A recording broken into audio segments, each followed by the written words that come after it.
ఖమ్మంలో కార్పొరేట్ విద్యాసంస్థల తీరుపై తీవ్ర విమర్శలు వ్యక్తమవుతున్నాయి. విద్యార్థులకు కనీసమైనటువంటి సౌకర్యాలు కల్పించట్లేదని, నాణ్యమైనటువంటి ఆహారం అందించట్లేదని విద్యార్థులే రోడ్ల మీదకి వచ్చి ఆందోళన బాట పడుతున్నటువంటి సిచ్యువేషన్. మరొక వైపు అనుమతులు లేకుండానే పూర్తిగా విద్యా బోధన సాగిస్తున్నారంటూ నారాయణ విద్యాసంస్థలపై కూడా ఆరోపణలు వ్యక్తమవుతున్నాయి. విద్యాసంఘ నేతలు కూడా నేరుగా విద్యార్థులకు మద్దతుగా నిలుపుతూ ప్రస్తుతం ఖమ్మం వైరా రోడ్ ప్రధాన రహదారిపై పక్కనే ఉన్నటువంటి నారాయణ మెడికల్ అకాడమీకి చేరుకొని ప్రస్తుతం ఆందోళన చేపట్టారు. ప్రధానంగా ఇరుకు గదుల్లో విద్యా బోధన చేయడంతో పాటు విద్యార్థుల పట్ల అసభ్యకరంగా ప్రవర్తించడం, వారిని ఇష్టం వచ్చినట్టుగా తిట్టడంతో పాటు మానసికంగా చిత్రహింసలకు గురి చేస్తున్నారంటూ కూడా విద్యార్థి సంఘం నేతలు ఆరోపిస్తున్నారు. విద్యార్థులు కూడా ఇదే అంశాన్ని వ్యక్తం చేస్తున్నారు. తీవ్రమైనటువంటి స్ట్రెస్ మధ్య తాము విద్యా బోధన చేస్తున్నామంటూ కూడా ప్రస్తుతం విద్యార్థులే చెప్తున్నారు. విద్యార్థులు ఉన్నారు, వారితో కూడా మాట్లాడే ప్రయత్నం చేద్దాం. అమ్మా, మీకున్న సమస్యలు ఏంటి? ఎందుకంటే ఎన్నో లక్షల రూపాయలు ఫీజు చెల్లిస్తుంటారు. మీ పేరెంట్స్ చాలా కష్టపడి మిమ్మల్ని ఇటువంటి కార్పొరేట్ కళాశాలలో జాయిన్ చేస్తూ ఉంటారు. చేసిన తర్వాత మీరు కూడా చదువుకోవడం అని చూస్తుంటాం. కానీ ఎందుకు ఇంత స్ట్రెస్ గురవుతున్నారు? మీకు ఏం సమస్యలు ఉన్నాయి అసలు? సార్, యాక్చువల్లీ మాకు అడ్మిషన్ అక్కడ తీసుకున్నారు సార్. తీసుకున్నప్పుడు అక్కడే పెట్టాలి కదా. అట్లీస్ట్ చేంజ్ చేసినప్పుడు మా పేరెంట్స్కి కూడా ఇన్ఫార్మ్ చేయలేదు. అయినా మా పేరెంట్స్ వచ్చి మాట్లాడితే ఏం ప్రాబ్లం ఉందా అని అన్నారు. పేరెంట్స్ని కన్విన్స్ చేశారు. అయినా మేము కన్విన్స్ అవ్వలే. ఏమన్నారంటే December 15కి ట్రాక్ అయిపోతుంది, అప్పుడు మళ్ళీ మేము అక్కడ షిఫ్ట్ చేస్తామన్నారు. ఆ తర్వాత మళ్ళీ మేము నిన్న వెళ్ళి అడిగితే నేను డిస్కస్ చేసి చెప్తాను రూట్గా మాట్లాడారు సార్. అంటే ఏదైనా ఒకటే క్యాంపస్, అక్కడైనా నారాయణ క్యాంపస్, ఇక్కడైనా నారాయణ క్యాంపస్, మీకు ఏంటి ఇబ్బంది? ఇక్కడ మాకు చాలా దూరం అవుతుంది సార్ ట్రావెలింగ్. ఇక్కడ నుంచి ఇక్కడికి వద్దామంటే వెళ్ళిపోయిన తర్వాత స్ట్రెస్గా ఫీల్ అయ్యి పడుకుంటున్నాం సార్. చదవట్లేదు అసలు. ఏమైనా సమస్యలు ఉన్నాయమ్మా? స్టాఫ్తో కానీ మిమ్మల్ని ఏమన్నా రూడ్గా మాట్లాడడం, ఇబ్బంది పెట్టడం అట్లా ఏమైనా జరుగుతుంది? సార్, ఏదైనా ప్రాబ్లం అని చెప్పి దగ్గరికి వెళ్ళినా కానీ నాకు తెలీదమ్మా, సార్ వచ్చాక చూసుకుంటురు, మీరు వాళ్ళని పర్మిషన్ అడగండి, వీళ్ళని పర్మిషన్ అడగండి అని చెప్పి అది ఆ చాప్టర్ అసలు కాల్ చేయాలంటే కూడా 3-4 దగ్గరికి వెళ్ళాల్సి వస్తుంది సార్ పర్మిషన్ కోసం. ఎవరు అవైలబుల్ లేకపోయేసరికి ఇంకా పేరెంట్కి కూడా ప్రాబ్లమ్స్ చెప్పుకోలేకపోతుంది. మీరు ఏం చదువుతున్నారమ్మా? Inter first year junior NEET BiPC. ప్రస్తుతం ఇంకొంతమంది స్టూడెంట్స్ ఉన్నారు. ఏం జరుగుతుంది? ప్రిన్సిపల్ సార్కి అయితే మాట్లాడే పద్ధతి తెలియదు. September 4th ఇది రియల్గా జరిగిన ఇన్సిడెంట్స్. ఆ రోజు September 4th నా బర్త్డే. ఆ రోజు ఇంటికి వెళ్దామని మా పేరెంట్స్ని ఈవినింగ్ రమ్మను, 5 to 6 బ్రేక్ ఇస్తారు, ఆ బ్రేక్లో రమ్మన్నా. వచ్చింది మా మదర్ వచ్చారు. మా మదర్ వచ్చిన తర్వాత ప్రిన్సిపల్ సార్ దగ్గరికి వెళ్ళి పర్మిషన్ అడిగితే తిట్టారు. సరే తిట్టారు, వదిలేశారు. మళ్ళీ మార్క్స్ చూపించి అటెండెన్స్ చూపించి తిట్టారు. మళ్ళీ దానికి మా మదర్ ఏడ్చింది. అది మార్క్స్ మా పేరెంట్స్ ఎప్పుడు నా మార్క్స్ గురించి పట్టించుకోలే. పాస్ అయినా ఫెయిల్ అయినా మళ్ళీ చదవని ఎంకరేజ్ చేస్తారు, కానీ తిట్టరు కొట్టరు.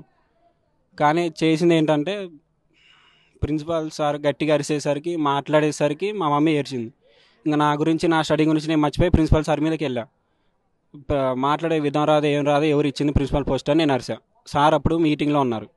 బయటకు వచ్చి మళ్ళీ అడిగా సార్ని, సార్ మిడ్ టర్మ్ తర్వాత నుంచి నేను మళ్ళీ మంచిగా చదువుతా అన్నా. అయినా చెప్పినా కానీ మాట్లాడే పద్ధతి అయితే రావట్లేదు ఇంకా సార్కి. తిట్టడం అంటే నార్మల్గా అంటే బ్యాడ్ వర్డ్స్ కానీ అవన్నీ ఏం యూజ్ చేయలేదు, జస్ట్ నార్మల్గా మాట్లాడారు. కానీ పొగరుగా మాట్లాడుతున్నారు, పద్ధతి తెలియదు, ఏమీ తెలియదు. అదొకటే. అంటే వాళ్ళు చెప్పడం మంచి చెప్తున్నారు, క్లాసెస్ అంతా కూడా బాగానే చెప్తున్నారు. ఎందుకు మీరు ఇంత స్ట్రెస్కి ఎందుకు గురవుతున్నారు? క్లాసెస్ గురించి అయితే నాకేం ప్రాబ్లం లేదు, నాకు మంచిగానే అర్థమవుతుంది. కానీ నాకు అసలు ఎంపీసీ గ్రూప్ అనేది ఇష్టం లేదన్న. నేను ఫస్ట్ సిఈసీకి వెళ్ళి ఫినాన్షియల్ మార్కెట్స్ కానీ లేకపోతే ట్రేడింగ్ స్టాక్ మార్కెట్స్ అనేది చేసుకుందాం అనుకున్నా. పేరెంట్స్ ఫోర్స్ తోటి ఎంపీసీకి వచ్చా. అది కూడా మళ్ళీ నారాయణలో చేర్పించారు. సరే ఏం కాదు చదువుకుందాం అనుకుంటున్నా, కానీ ఇక్కడ ఉన్నారు పౌండ్స్. సరే, ప్రస్తుతం నారాయణ కాలేజ్ ప్రిన్సిపల్తో కూడా మాట్లాడించే ప్రయత్నం చేద్దాం. సార్, స్టూడెంట్ అంత బాగా చెప్తున్నాడు, అతను చాలా ప్రెషర్ చేస్తున్నారు. మీరేనా ప్రిన్సిపల్? ఏంటి అంత బాగా చెప్తున్నాడు, అంత రూడ్గా, పొగరు, అహంకారంతో? వినండి, ఆ బాబుకి అసలు ఇంట్రెస్ట్ లేదు ఇక్కడ. పదే అవుటింగ్ వెళ్తున్నాడు. అసలు నీకు ఇంట్రెస్ట్ ఉందా లేదా? What is what? నీకు ఇంట్రెస్ట్ లేకపోతే వేరే కోర్స్కి నువ్వు చేంజ్ అయిపో. నువ్వు ఇక్కడ డల్గా ఉండి మీ అమ్మగారిని పొద్దుగా ఇబ్బంది పెట్టుకుంటే ఆ పల్లెటూరులో వ్యవసాయం చేసుకునే పిల్లలు అని చెప్పి కొంచెం సీరియస్ అయ్యాను. తప్పు అందులో ఏం లేదు. అతను నేను బ్యాడ్ వర్డ్స్ ఏం యూజ్ చేయలేదు. అతను మ్యాన్ హ్యాండ్ ఎగ్జాక్ట్లీ అతను కూడా అదే చెప్తున్నాడు. మీరు ఎక్కడ బ్యాడ్ వర్డ్స్ యూజ్ చేయలేదు, ఎక్కడ మ్యాన్ హ్యాండ్లింగ్ చేయలేదు అని చెప్తున్నాడు. కానీ ఇదే బిహేవియర్ మీ దగ్గర కొన్ని వందల మంది విద్యార్థులు విద్యను అభ్యసిస్తున్నారు. చాలా పేషెన్సీతో మాట్లాడాలి. మీరు ఇలా రూడ్గా ఇలానే అదే వర్షన్ స్పీడ్. అదే ఒక విషయం చెప్పేదేనండి, స్టూడెంట్ని కంట్రోల్లో పెట్టి చదివించే ఈ వయసులో పిల్లల్ని మనమే మ్యాన్ హ్యాండ్లింగ్ చేయట్లేదు. మీరు ఎవరినైనా కనుక్కోండి. మెంటల్గానే ప్రెజర్ చేసేది. వాళ్ళని ఏమన్నా కొట్టట్లేదు, వాళ్ళని తిట్టట్లేదు, కానీ మెంటల్గా ప్రెజర్ ఏంటంటే ఇన్ టైంలో ఉండి చదువుకోండి, చక్కగా ఉండండి.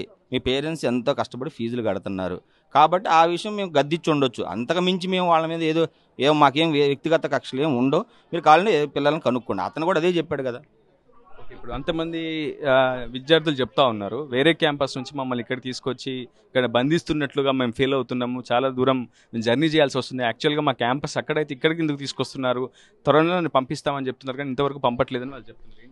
సార్ ఇప్పుడు విషయం ఏంటంటే సార్, పిల్లలు బైపీసీ పిల్లలు స్ట్రెంత్ పరంగా చాలా తక్కువ మంది ఉన్నారు. తక్కువ మంది ఉండటం వల్ల వాళ్ళని పేరెంట్స్తో పర్మిషన్ ద్వారానే మేము ఇక్కడ ఒక 7 నెంబర్సే సార్, ఎక్కువ కూడా కాదు, 7 నెంబర్స్ ఇక్కడ తీసుకొచ్చి పెడుతున్నారు. వాళ్ళ మీద సపరేట్ క్లాసెస్ రన్ చేస్తాను. అది ఓకే. రిమైనింగ్ ఏది కూడా ఇక్కడ ఇష్యూ కానీ పిల్లల్ని మ్యాన్ ల్యాండింగ్ చేయడం కానీ ఫుడ్ పరంగా మీరు కూడా ఫుడ్ చేయొచ్చు, ఇప్పుడు తినొచ్చు. ఎగ్జాక్ట్లీ నేను మెస్కి వెళ్ళాను సార్. నేను చెప్తున్నాను మెస్ చాలా నీట్గా ఉంది. నేను నిన్న కూడా శ్రీ చైతన్య విద్యా సంస్థలకు వెళ్ళాము. అక్కడ ప్రొటెస్ట్ జరుగుతుంది, విద్యార్థులు ప్రొటెస్ట్ చేస్తున్నారు. కానీ నారాయణలో మెస్ బాగుందని నేను కూడా చూశాను కల్లారు. కానీ నేనేమంటున్నానంటే విద్యార్థులు జైల్లో ఖైదీలు కాదు కదా, వాళ్ళకి ఏం కావాలో వాళ్ళకి నీడ్స్ని కూడా మీరు పూర్తిగా వాళ్ళకి చెప్పేదేనండి. ఇప్పుడు ఇక్కడ పిల్లల్లో ఎవరైనా ఫుడ్ బాగాలేదని కంప్లైంట్ ఇచ్చారా? సెకండ్, నాకు అకామిడేషన్ బాగాలేదని కంప్లైంట్ ఇచ్చారా? వాష్రూమ్ సక్రమ లేవని కంప్లైంట్ ఇచ్చారా?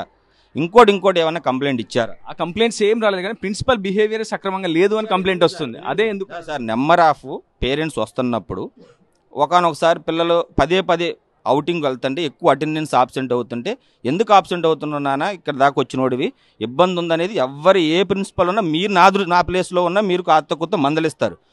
నేను మీ అతను బ్యాడ్ వర్డ్స్ ఉపయోగించానా, మ్యాన్లింగ్ చేసి అతను చెప్పొచ్చండి, రిజైన్ చేసేస్తా. అతను కూడా అదే చెప్తున్నాడు. అంత పర్ఫెక్ట్గా అతను కూడా ఒప్పుకుంటున్నాడు కదా, ఎక్కడ మ్యాన్ హ్యాండ్లింగ్ చేయలేదు, ఎక్కడ బ్యాడ్ వర్డ్స్ మాట్లాడలేదు. కానీ అరిచినట్టు చాలా గట్టిగా రూడ్గా బిహేవ్ చేస్తున్నాడు, పొగరు అహంకారంతో బిహేవ్ చేస్తున్నాడు అని చెప్తున్నారు వాళ్ళు. ఇంకా ఏమీ చేయకుండా స్టూడెంట్కి విద్యను అందించడం అనేది అది ఇంపాసిబుల్ సార్, అది మీకు తెలుసు. ప్రస్తుతం ప్రిన్సిపల్ వర్షన్ అయితే ఇది, కానీ విద్యార్థులు మాత్రం స్పష్టంగా వాళ్ళకున్నటువంటి సమస్యలను కూడా వాళ్ళు వ్యక్తం చేసే ప్రయత్నం చేస్తున్నారు. విద్యార్థి సంఘ నేతలు కూడా కొన్ని గంటల పాటు ప్రస్తుతం నారాయణ మెడికల్ అకాడమీ ఎదుటే ఉండి వాళ్ళు కూడా ఆందోళన వ్యక్తం చేశారు, విద్యార్థులకు మద్దతుగా నిలిచారు. ఏం జరుగుతుంది నారాయణ విద్యా సంస్థలు? ఈరోజు ర్యాంకుల పేరుతోటి విద్యార్థులని ఏ విధమైనటువంటి మోసం చేస్తూ ఉన్నారు అనేది ఖమ్మం జిల్లాలో ఉన్నటువంటి నారాయణ కాలేజ్ చూస్తే కనుక అని కనబడుతుంది కళ్ళకు కట్టినట్టుగా.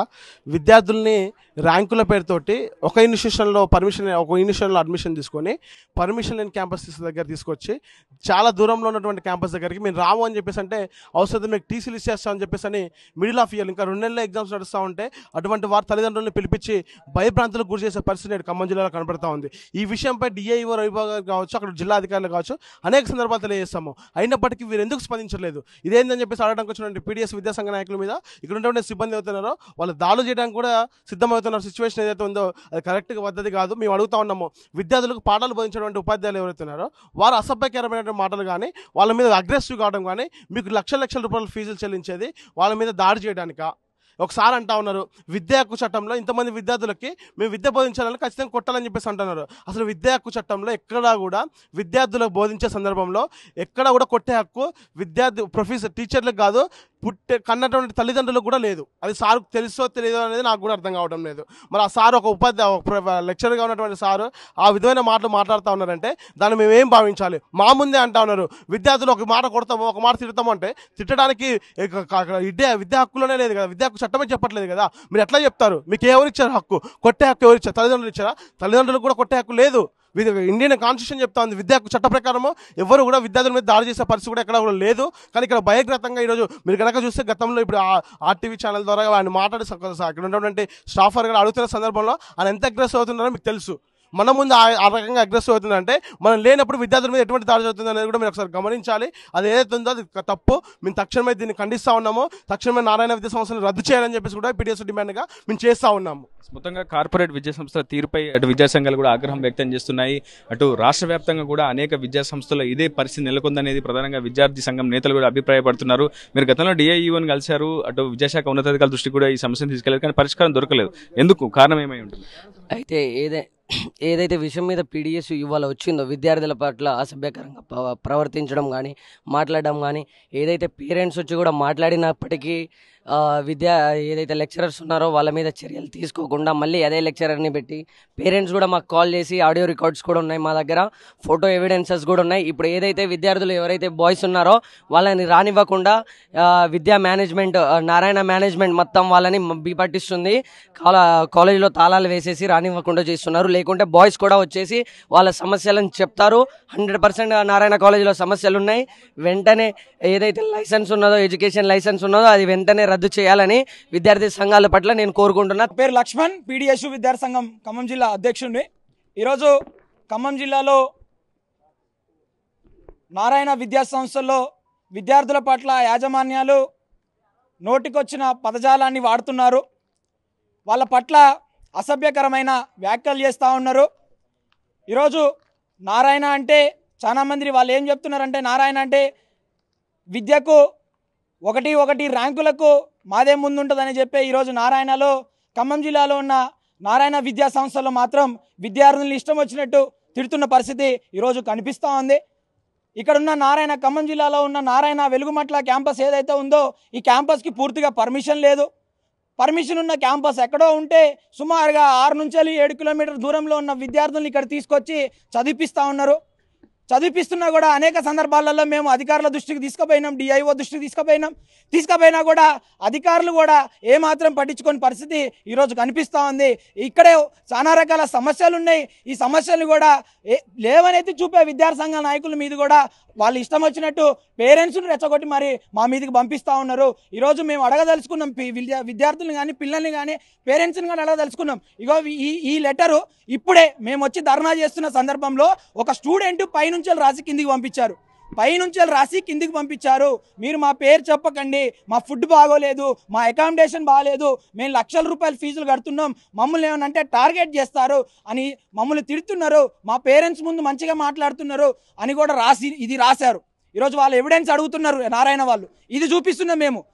మా దగ్గర వీడియో రికార్డులు ఉన్నాయి, అదేవిధంగా మీరు మాట్లాడిన ఆడియో రికార్డులు ఉన్నాయి. ఇట్లాంటి లెటర్స్ 4-5 ఉన్నాయి. మేము ఇవన్నీ కూడా మీడియాకు చూపిస్తాం, రేపు అధికారులకు చూపిస్తాం. అధికారులే సమాధానం చెప్తారో కూడా మేము వింటాం. ఇది తక్షణమే ఎవరైతే ఇక్కడ యాజమాన్యం విద్యార్థుల పట్ల ఇష్టం వచ్చినట్టు మాటలు మాట్లాడారో వాళ్ళని తక్షణమే ఇక్కడ నుంచి తీసేయాలి. ఈ విద్యా సంస్థలకి పర్మిషన్ లేదు. ఆ పర్మిషన్ లేని విద్యా సంస్థలు ఇక్కడ ఉన్నాయి. ఈ విద్యా సంస్థల్ని తక్షణమే రద్దు చేయాలనేది కూడా మేము పీడిఎస్గా డిమాండ్ చేస్తా ఉన్నాం. ప్రస్తుతం విద్యా సంస్థల పరిస్థితి ఈ విధంగా ఉంది. ఖమ్మంలో చాలా పెద్ద ఎత్తున కార్పొరేట్ విద్యా సంస్థలు నెలకొల్పారు. వేలాది మంది విద్యార్థులు ఈ విద్యా సంస్థల్లో విద్యా బోధన కూడా చేస్తూ ఉంటారు.